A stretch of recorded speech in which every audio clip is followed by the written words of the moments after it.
What's going on, everybody? How you doing? And welcome to Lord PeteyTV. And I'm here to give you a little bit of a little first look at this game called Heroes of the Eternal Quest. This is from the developer Jakar Game Studios from publisher Surefire Games. What this game really involves is you are playing as a hero of a town, and you're looking to build your town to grow and to become stronger to be able to defend, from the forces of evil. Now, you play as one of many different types of characters, and you are essentially taking the individual and you are sending them into the dungeon or into the area on what seamlessly is a track.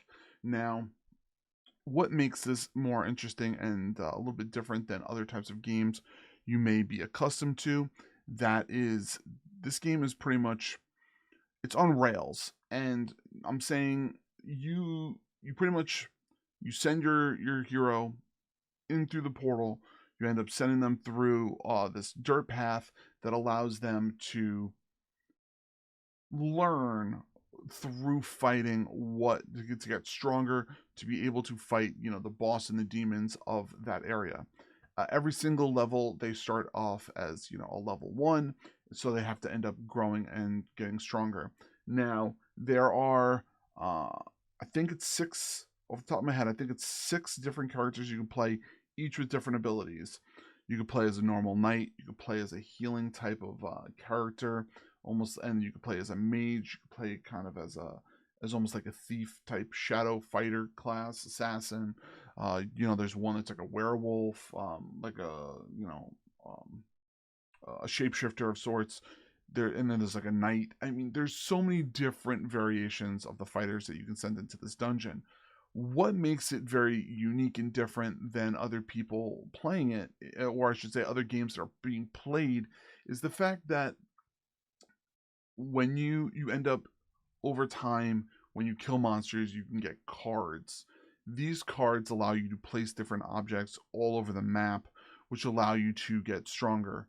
It could be a turret, which allows you to do damage to monsters within that turreted range, being able to kill them, causing, your hero to have an easier time killing them. It also could be, one of those things where you can end up doing that, and it helps you to destroy other creatures easier. Um, you can end up placing like taunt panels.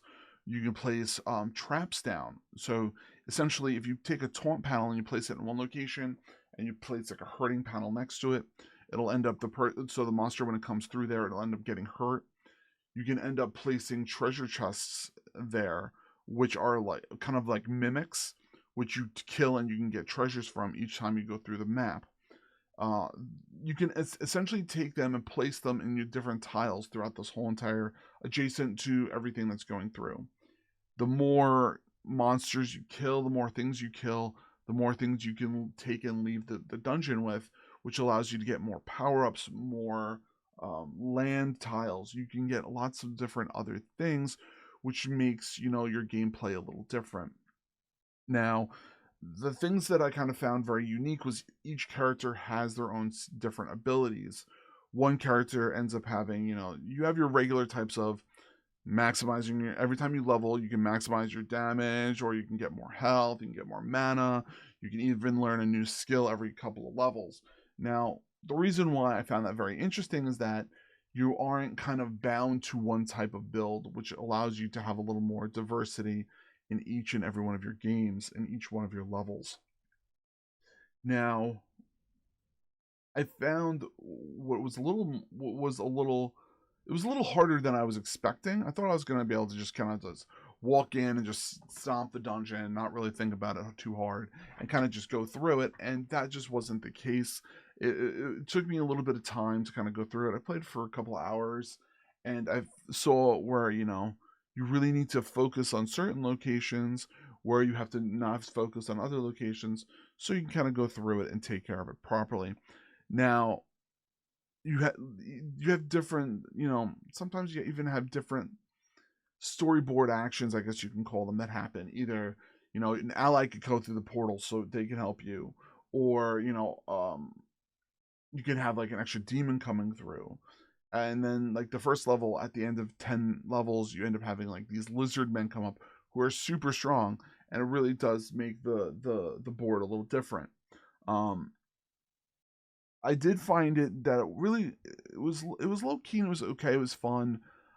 I didn't find it there was no real pizzazz to it, which I think they needed to do to make it a little bit stronger. They had no voiceover, which I think they need to put in there. They need to make it so that you can kind of be a little more engaged.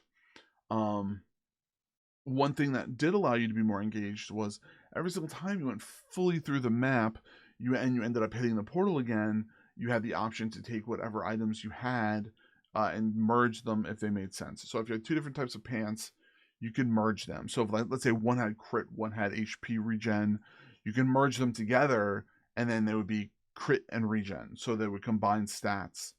They would average out. So it really was cool how they ended up doing that.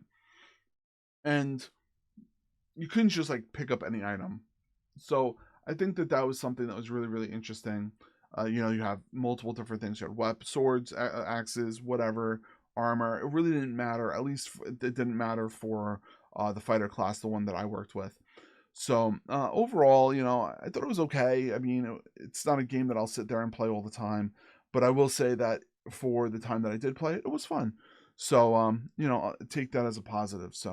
Um, so I'm just gonna let the rest of the game play for a little bit, so you guys can end up seeing it. I greatly appreciate everybody for hanging out, checking out the video. The game once again is Heroes of the Eternal Quest. It's a game if you want to pick up and just want to chill and just kind of like it's more of like a child. I would say like a child might have more enjoyment out of it because they can kind of get into learning and understanding how to do the dungeons and how to do things and how cause and effects really works and how to really choose their levels and stuff as they're going through. So, as always, check out Lord PeteyTV every single Monday through Friday on Twitch.tv. We end up playing, lots of World of Warcraft, other games like that, lots of MMOs, and we have lots of fun doing different other things. As always, if you're looking to support the channel, please check out our merch store. That it is in the details below. I love you all. I appreciate you for checking out the video. I will talk to you all soon. Dream big, keep gaming, and see you all in chat. Love you. Bye, everybody.